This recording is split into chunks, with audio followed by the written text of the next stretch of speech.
Today we are celebrating a great event of the resurrection of Christ. On the same pattern is your resurrection. That you have risen to the new life of divine love.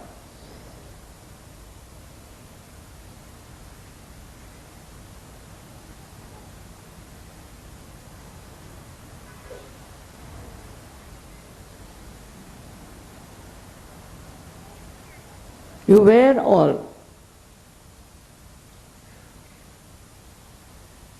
in the knowledge that there's something higher has to happen.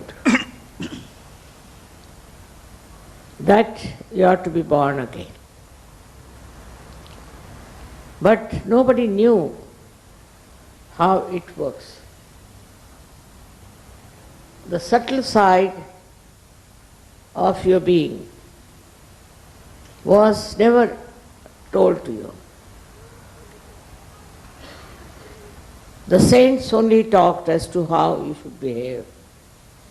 They only said how you should try to keep a very pure life, sincere life. But they didn't tell you how it will work out. Of course, people knew in India about it. Very few of them, very, very few of them. But now it's a worldwide knowledge through you people.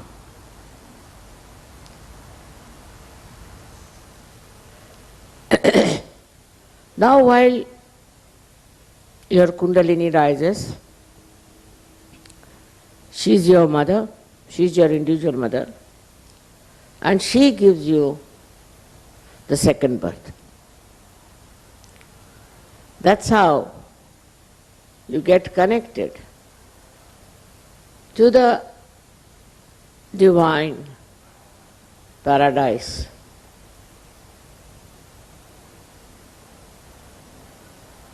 All this, if it is told without realization, has no meaning. But people are given great ideas about it, and also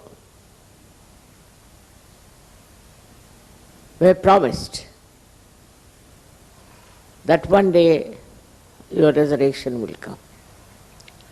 It is the greatest happening for you. Is the greatest event of your life. And one must consider it's very fortunate that you have been able to achieve it. All this because you desired for it. In many of your lives, you have been desiring for the heavenly paradise. People have been going round in the hills and dales, seeking, doing all kinds of things. That's already done by you. You don't have to give up anything. No need to give up anything. this wrong idea, or I should say it untimely idea. This is the time when you have to get your sahaja resurrection, spontaneous resurrection. You don't have to do anything about it. It's just so simple as that. Has worked out so well. I was really very much overjoyed to see that so many people, especially Muslims, about whom I have been so much worried, that how can you save these people? They are so much lost in the mess of wrong thinking. One has to understand that this Quran was written 40 years after the death of Muhammad. So maybe that there might be some words which are just being shifted, maybe, and the meaning might be little bit ambiguous. Also, there was another book called Sunnah came out about the same time and was managed by a person who was not such a great soul, I should say, because he was not a realized soul. I can't understand.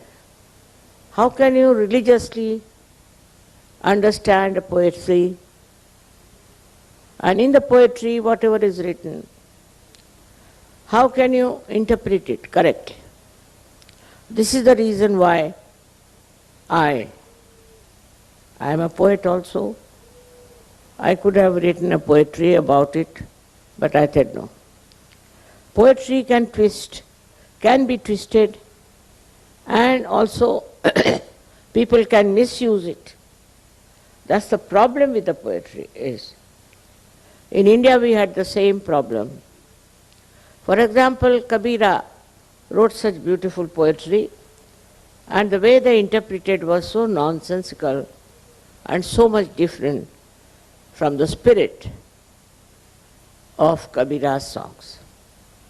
About everything, they can twist the words according to their own need, I found out, if I wrote poetry about divinity.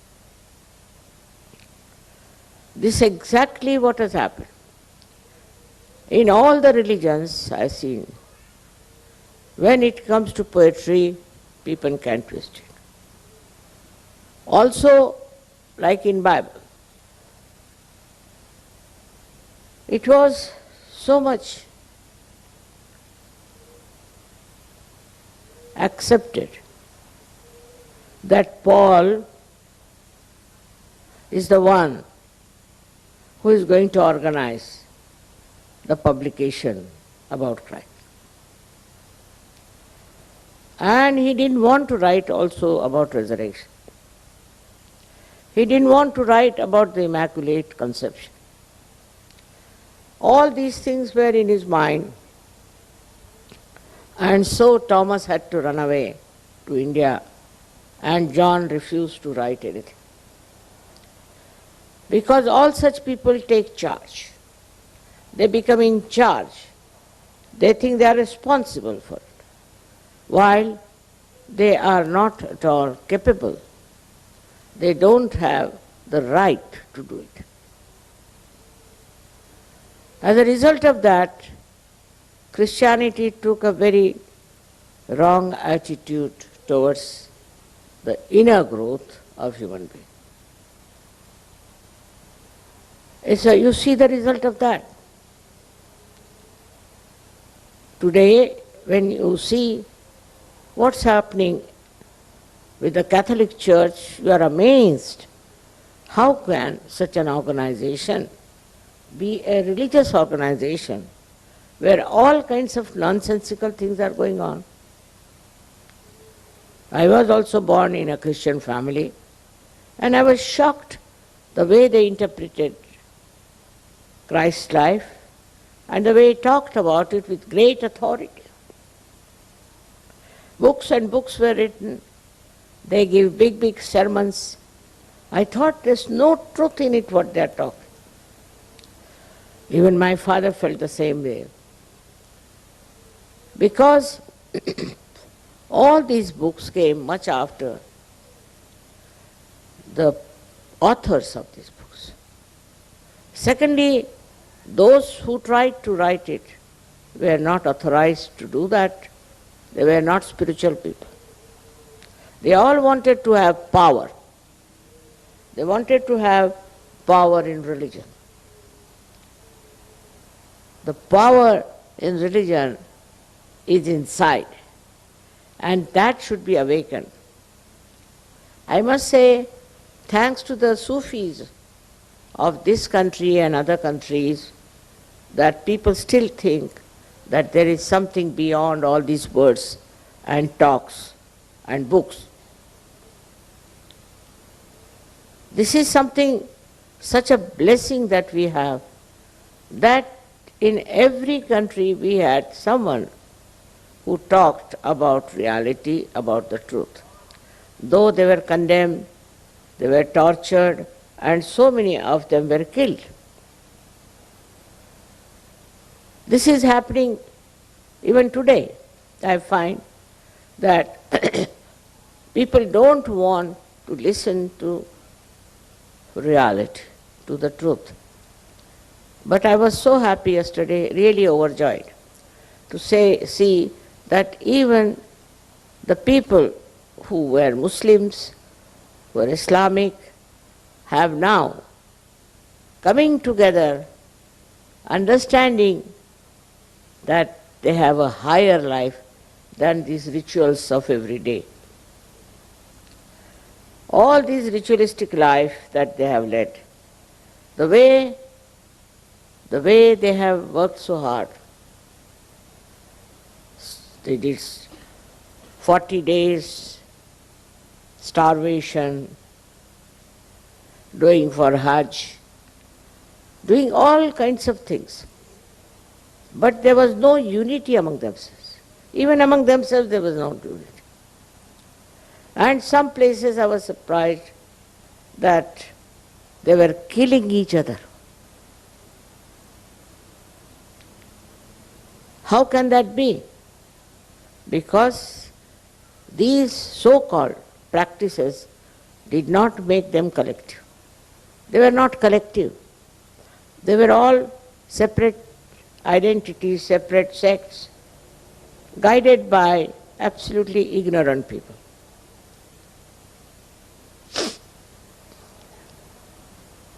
So, we have to really celebrate the unity of these people, the collective nature of these people who were lost to the truth. They had no idea as to what truth is.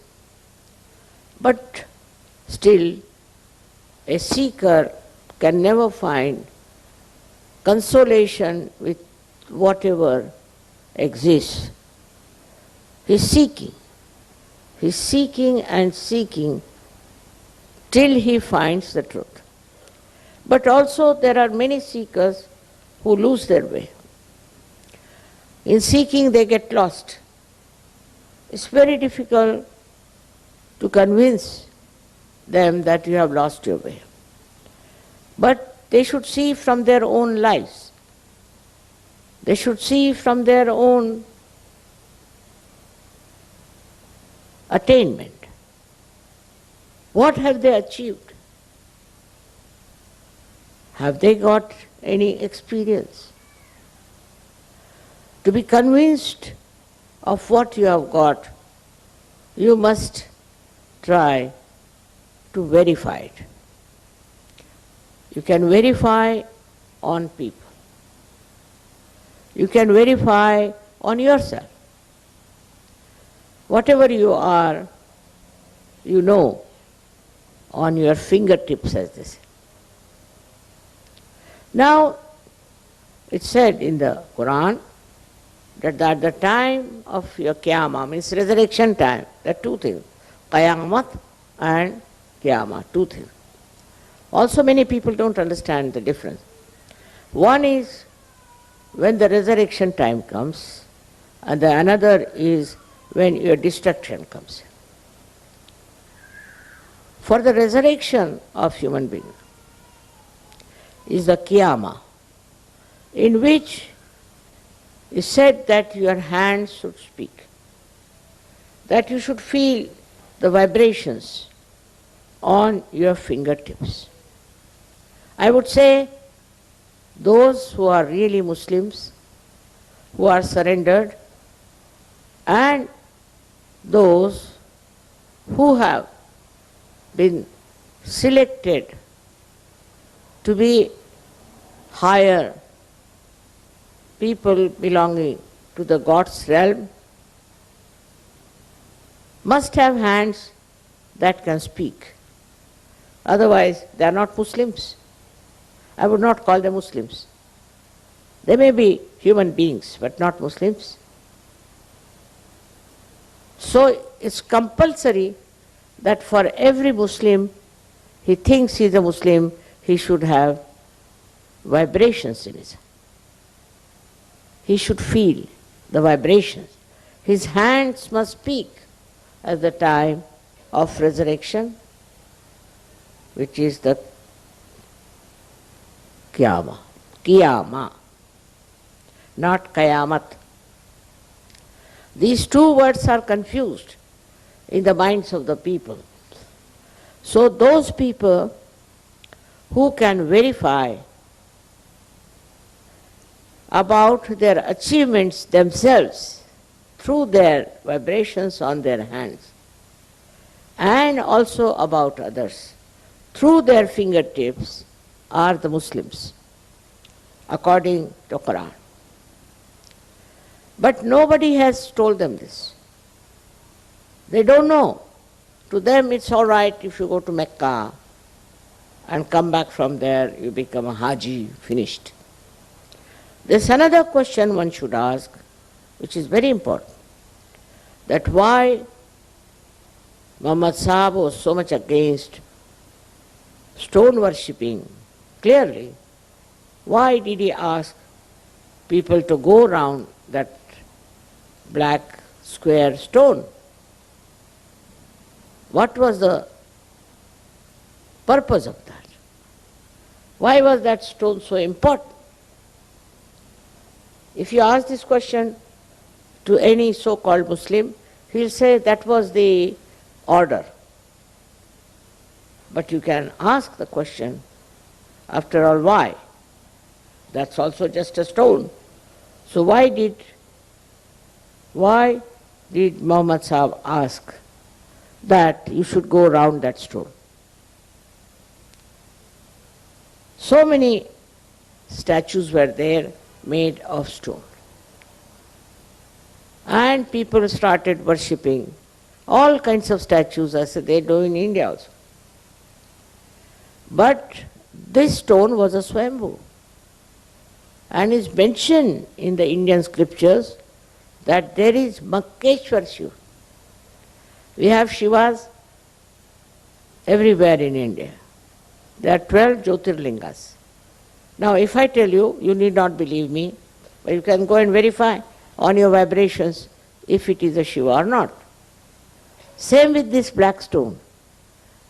So Muhammad Sahib found out that this is a Makkeshwar Shiva, and so the people have to go round to achieve Shiva's blessings. But it became a ritual.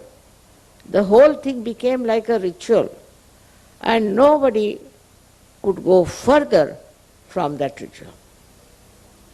Same thing with the Christianity. When today is the day they are talking so big about repentance and about feeling guilty about what they have done. But why did they do it? They are supposed to be in charge of goodness, of virtues.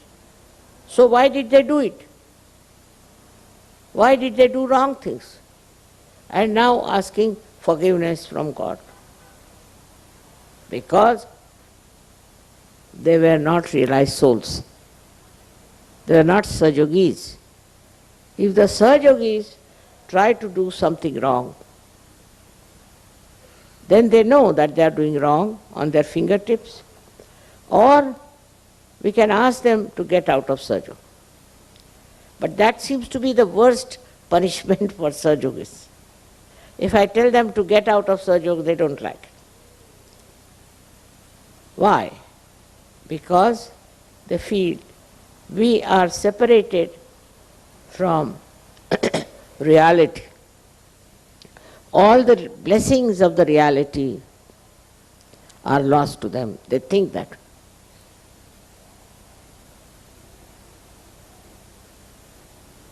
The punishment is nothing, because we just ask you get out of Sahaja. To look at it's nothing. But Sahaja Yoga is complete freedom. Sahaja Yoga is complete blessing. Sahaja Yoga is complete peace and joy. Surprisingly, if you read Quran, you'll be amazed that Muhammad Sahib wanted to bring peace. But it's not so. I met one man from Kashmir. He said that where is the peace? They are all fighting, we want peace. But surprisingly he said, in India we find there's peace. But this Kashmir is a mad place where everybody is all the time challenged and everything attacked under the name of Islam itself. So I said, it's not Islam. Islam means surrender. And he said, if you surrender, they'll kill you. We have no protection. It's very surprising, very, very surprising how now the Muslims themselves are realizing that this cannot be divine life. This cannot be divine life. Because in divine life, people are just the same with each other. You see, we had Sufis all over the world. I've read them. I've read the Sufis of Turkey and also other places. Even in India we had Sufis, though they don't call themselves Sufis so much. Sufi means, I don't know, whatever you may think it, but according to Indian understanding, Sufi means Saf, and Saf means clean, means pure. Those who are pure people are Sufis. In the purity, they see nothing but divine grace, divine love, divine peace. They talked of peace only. They could not talk of war. Anybody who talks of war cannot be a person who has got any right to do that. War is absolutely like madness. Even animals won't fight like that. We are even worse than animals when we think of war and killing each other. This should not be done, and it has to be stopped completely. Nobody has right to kill anybody unless and until he is attacked. So, what we hear about our resurrection is this, that we are above so many things. We have lost all those destructive qualities. As in Sanskrit they call it, we have 6 enemies. Kama, Krodha, Mada, Matsara, Dobha, Moh. Kama means sexual perversion. Krodha means anger. Moha means attraction. Mada means the pride. Matsara means jealousy. All these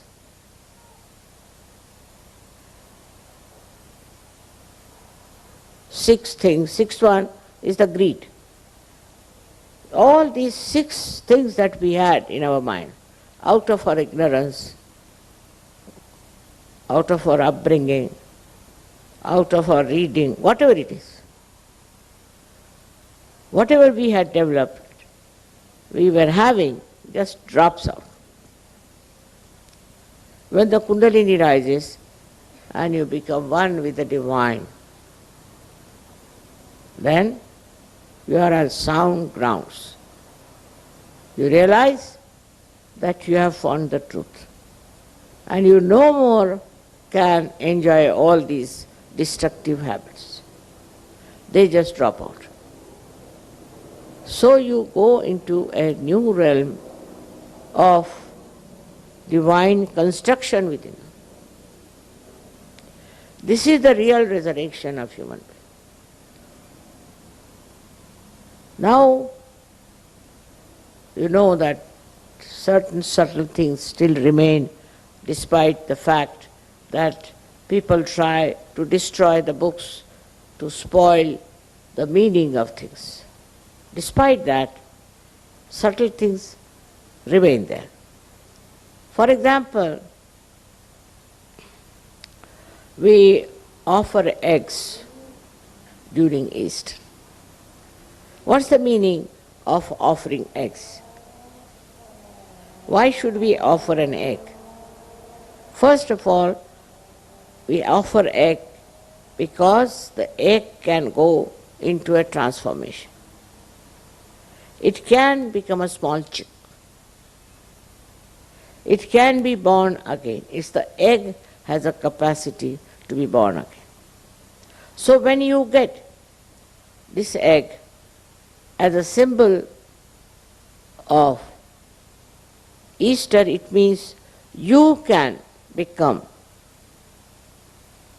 a different person, a reformed person, and a great spiritual person. You can become. It means that. Why do we give eggs? People don't know. I asked so many people. I asked even some priests who think they are great authorities of Christianity. They didn't know why they give eggs.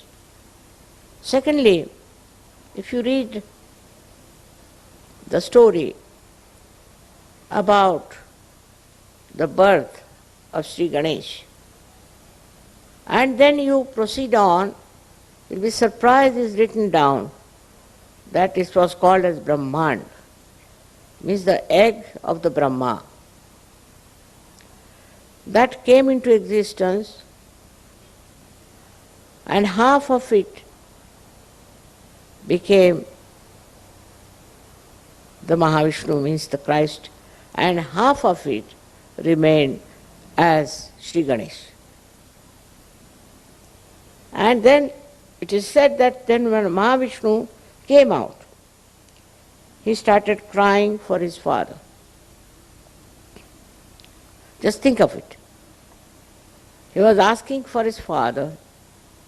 Now if you see Christ, he always uses these two fingers. No other incarnation has used these two fingers.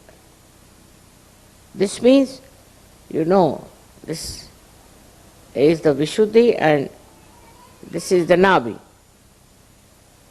That means he's talking of his father who was Nabi king. Who is that? You know that very well, it's the Vishnu. And his incarnation as Sri Krishna. So what he's indicating is this, that they are my father. How clearly he does that? Why not have some other mudras, other style of holding the fingers. But he always these two fingers. Meaning, my father, the one who was Vishnu and who was Sri Krishna. And then in the lives of Sri Krishna, they say Mahavishnu will be your son.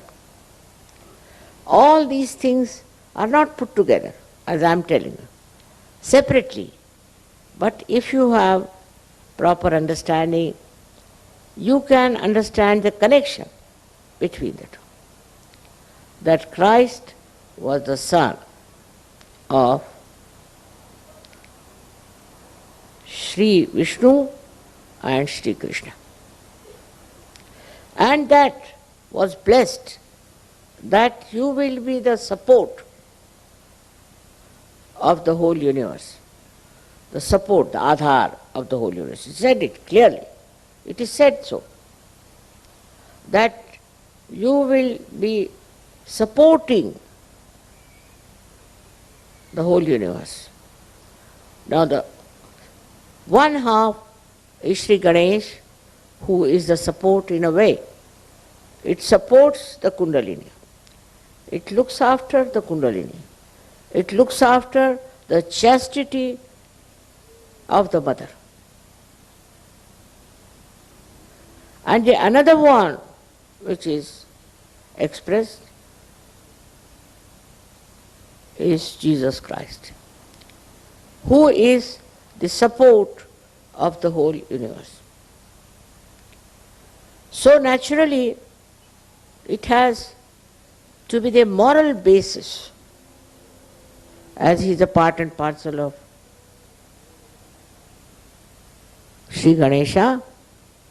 It's the moral basis of human being. On the moral basis only will be supported. Not all other nonsense that they have, but a moral basis, and which is missing in the lives of Christianity. Everything is allowed. Very surprising. You can do whatever you like, as long as you don't take a divorce in the Catholic Church. And also in the other church, which we can call non-Catholic churches, there are many. Even if you are married, you can do whatever you like. Even the Vatican, I was told, has all these problems. How can that be? If you are the people who think you are baptized, I mean, there's a big celebration of baptism by these priests, then where is the Sahasrara? And where is the Kundalini? And how do you have your second birth? There's no second birth. Just some priest puts his hand on your head. Actually, it makes a problem for realized souls to put hand of the priests who are not realized souls. And that creates a problem for children. I've seen many children, they start crying loudly when they are being blessed by these priests, because they are realized souls and the priests are not. It's very interesting. But they say, after all, you see, it's the priests that are bad, but not Christ. But how are they related to each other? Christ stood for morality. And about him also, in these modern times, they are saying all kinds of filthy things. They cannot understand a character which is moral. To this extent, we have gone. Morality is out of question. You do whatever you like, as long as you go to church and confess, you are all right. These are the absurdities of modern religions. Every religion has problems. And the worst I feel when you have the support of the world as your leader. How can you allow people to have such an immoral life? Immorality, how can you tolerate when you follow the example of Christ? Out of question. He is the embodiment of morality. He is Sri Ganesh. And how can you allow people to come to churches, to the temples, and allow them to have immoral life? What is the atonement for such people? The basis of Christ's life, the whole being of Christ, is morality. To establish purity. Now, it was Sri Ganesha who was created first by the Adi Shakti because she wanted purity around. She wanted human beings to enjoy their purity and their personality, which was emitting light to others. If there is impurity, say, for example, on a glass, and if you use that glass on top of the light, how can the light pass out? The impure life cannot give light to others and cannot show your inner light also. Both things are absolutely true about impurities.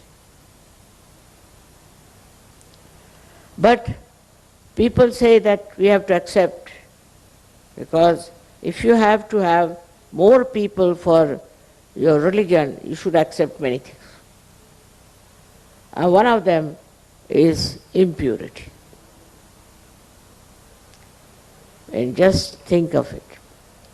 Now at the Agya, where Christ resides, if your eyes are impure, full of lust and greed, then you are against Christ.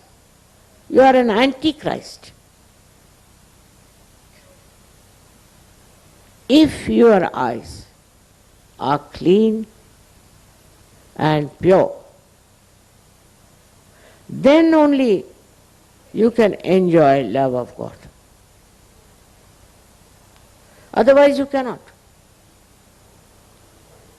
And also the love of another Sajogi or Yogini you can only enjoy in completeness if your eyes are clean. Just imagine. But if you have roving eyes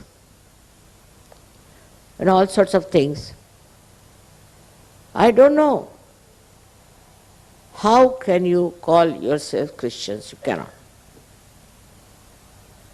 Whatever certificate you may carry, but you are not.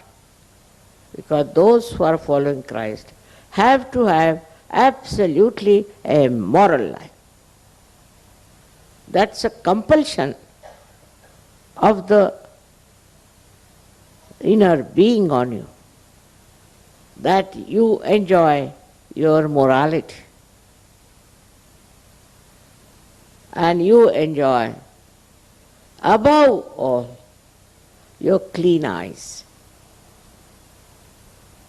This is it, what I have come to know about the Western life, that the eyes are not clean. They'll go to the church and their eyes will be moving here and there. How can that be? How can you do that if you think Christ is the one who was resurrected and you are to be resurrected, first of all, see that you have pure love in your eyes. Now, pure love is not relative, cannot be contaminated, cannot have lust and greed in them.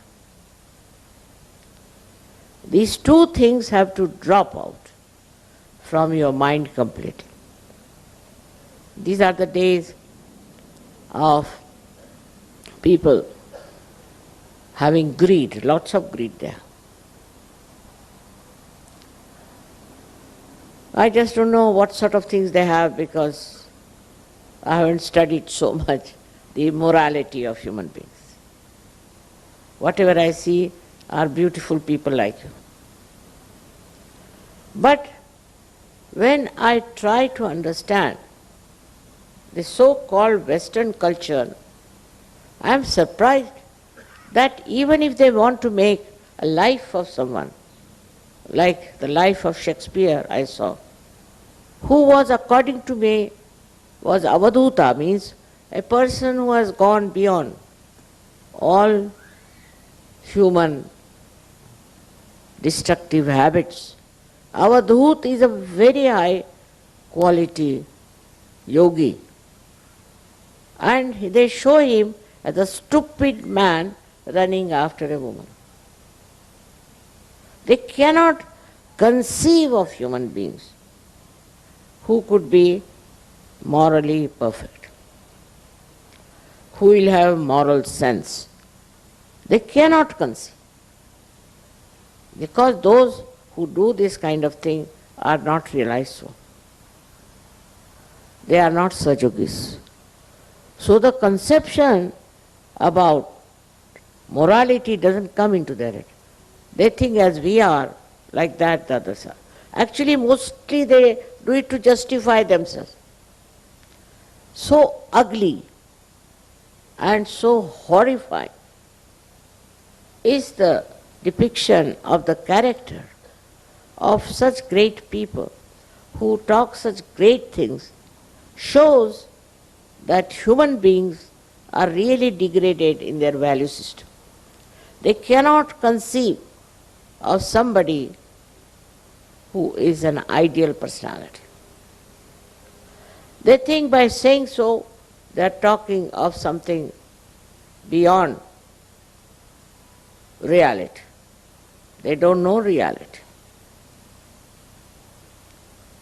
Yesterday's Sufi thing, I was very impressed when they said about the 4 stages that you are. And out of that, the hakikat means the reality. You have to get into the reality. Reality is what? Is not a perception. It's not seeing something, but it's being something. If you start seeing, you might see something white, red, yellow. But you are not that. When you are the reality, then you emit reality. You see reality. You enjoy reality. You live in reality. This is real life. And you don't indulge into something which is unreal, imaginary, or below dignity. No, you don't do. You are the reality. It's the hakikat. As they say, you are the reality and you are emitting reality in your behavior, in your talks, in your lives, in every way. All this brings forth the greatest force of spirituality.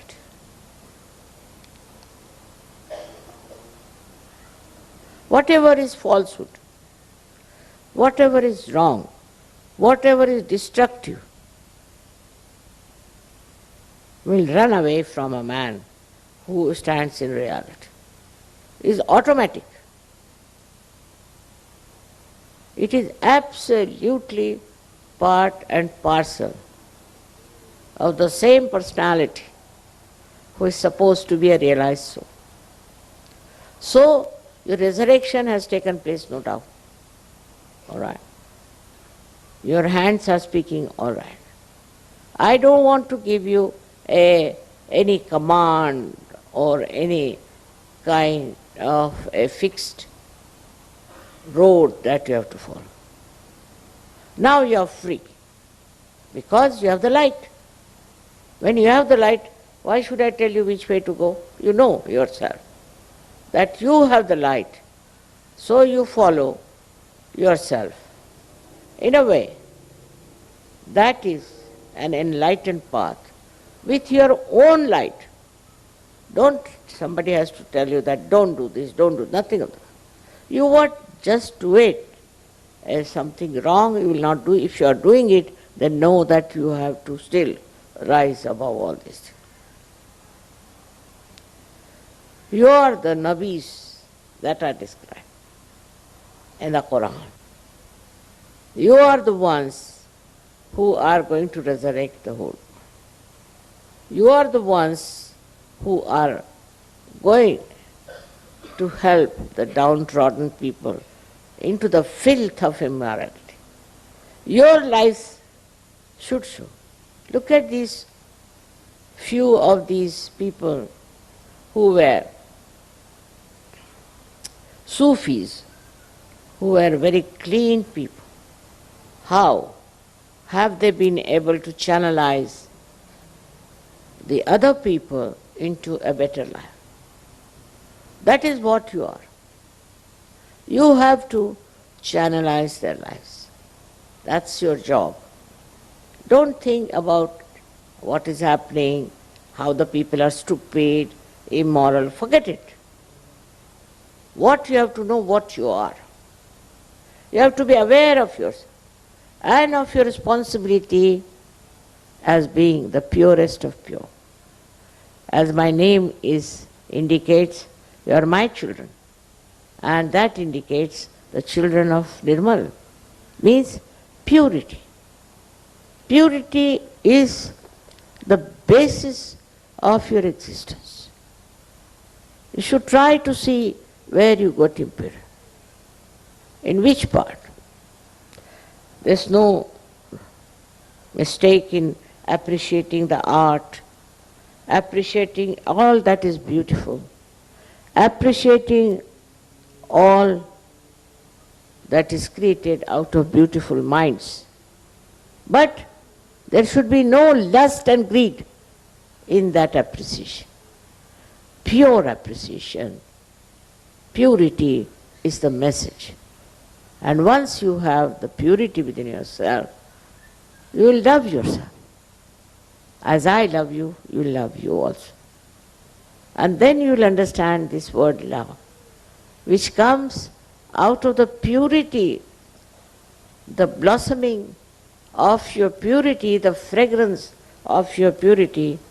You enjoy all the time, and the love that you have flows towards all those who are to be loved, who have to be looked after. Don't worry about the people who are destructive. That's the only word I can use, because there are so many things one can say about. Let them be destructive because they are destroying themselves. Why should we worry about them? They think they are destroying others, but they are not. They are destroying themselves, so forget about it. Just forget you think yourself to be responsible for the construction of the whole world. It's not only few people. You are very intelligent, knowledgeable, and understanding. You are not like the disciples of Christ who were not educated, who didn't understand so much, and who did get realization, but were not of your level. Whatever they could do reached to a point where this kind of a mess of a Christianity has come. But you can't create that kind. You will create a new, vibrant religion which is global. I was very happy to see that now we have people from all over the world. It's a global movement all over. It has nothing to do with the limited ideas of so-called religions. They have ruined every religion. Islam is ruined, Christianity ruined, and Hinduism ruined, and Buddhism the worst. In Buddhism, you give up everything. All your belongings, all your properties, give to the Guru. Imagine. And the Guru is so greedy, horrible fellow. How can he give resurrection? Himself is a greedy fellow, misleading others, just taking away everything. The same thing about Christianity, that you all become nuns, you become fathers, you become brothers, and I don't know, all nonsense. But there's no change within. Somebody came to me and I said, why did you become a priest? He said, because I was jobless. I had no job. Baba. So I took up the job of a priest. And imagine. He could not fit into any job, so the minimum of minimum he took is the priest job. Then what did you do? They told me what I have to preach. And first I had to practice and remember it by heart. And then I don't know. I started talking this, talking that. I said, he must be a big possessed man. He had no mind of his own. He didn't know what he was talking. He would take out one sentence from Bible and go on talking, boring everybody. And I was surprised that within 15 minutes, people wanted to get out of the church. As soon as the sermon was over, they would run out and breathe. Thank God. Is that what religion gives you? Is that what should happen to you? No, it's not that. What happens to you that you enjoy yourself, you enjoy the collectivity, you enjoy the goodness, the morality, the whole thing is like the nectar of life. So, that changes the whole picture. The ritualism is so much. In the Hindu religion, there's too much of ritualism. You sit on the right or you sit on the left, you do this at this time. I mean, lots of it. That when your sister dies, how many days you should starve yourself. If your husband dies, then how many days? Dies is died, finished. The body is finished now. So you fast for so many days. It's very wrong, because you are fasting, the bhoot might come into you.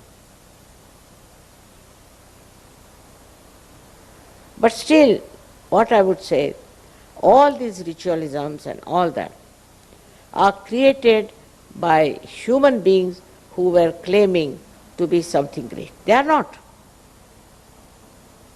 By no means they are the people in charge of morality, in charge of higher life. They lead such a mundane, useless life. I went to a temple of Sri Ganesha, which is supposed to be Swayambhu. One of the 8 temples, it is one of them. And I was surprised. The man who was worshipping, supposed to be the priest, he was suffering from paralysis. And his brother died of paralysis. Now his son was also paralyzed. He said, "What is this Ganesha doing to us, mother?" I said, "What are you doing to Ganesha? How much money you earn out of it?" He said, "Quite a lot." And then what do you do with this money? Do you do anything for the society? Do you try to improve their lives? Have you any attention on the society? Or you are just looking after yourself? As a result, he's got paralysis. His brother got paralysis, his son got paralysis. And he was blaming Ganesha for that. He said, "Is it a real Ganesha?" "Yes, it is. But you are not. You don't deserve." I told him off on his way. He said, "All right, you may say whatever you like, but you cure me." I said, "First promise that whatever money you get out of this temple, you will spend it for the betterment of people." But how can they? They are not realizers. Such a lot of priests I see walking about with all these funny dresses and what? These are like dead bodies walking around with all kinds of bad vibrations. So I can't understand. And the other people are very simple. They say, "Oh my goodness, see now he's a priest, so they must respect." But they don't see, they do not ascertain what is the spiritual value of that person who calls himself as the priest. That is your job. You don't have to fight with them. You don't have to denounce them. You don't have to describe them. No need. But understand that you are different. You have the right. You are the authority. And so, with that authority and confidence, you have to go about and save people. You are realized souls. You got your resurrection. You are yogis, I agree. But what is your job? Why? Why this has happened? Why this light has come into you is to take the blind in your hands and take them towards the light. This is what is your resurrection for. It's not only for your seeking, but also is the grace of the divine for you to make the whole world divine as far as possible. How many people have you given realization? How many people you have talked to them? I tell you, I was surprised.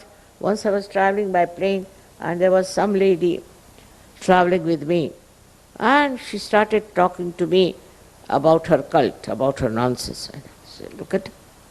Shamelessly she was talking. Listening to her, I said, "Sahajogis won't. They won't talk about Sahajogi. Every person who is a Sahajogi has to talk about Sahajogi. May not be with the wrong type, but with the right type of people. That's a thing you have to do. That's why you are enlightened. You are not enlightened to be put somewhere in the forest or to be lost to the whole world. You are enlightened, you are resurrected to enlighten other people. That's what you are there for. And you can do it. Many have done it. So many of you have done it. And I would say that all of you, whether you are a man or a woman, you have to do it. And that's the request of your mother, that make use of your realization. And the attention should be only on realization. How many people you are going to give realization to? How many people you are going to save? It's a very simple job for you. You have to just raise the Kundalini. You can. You should see how just with your hand you can raise the Kundalini of others and give them their resurrection. You don't have to do anything. If the life is not that difficult for you, your job is the easiest thing. It's just to raise your hand. In your hand you have the power. Just to raise your hand and give them realization. Instead of feeling diffident. So that's why I would say you are all resurrected, you are all realized souls, and you have to create the divine paradise.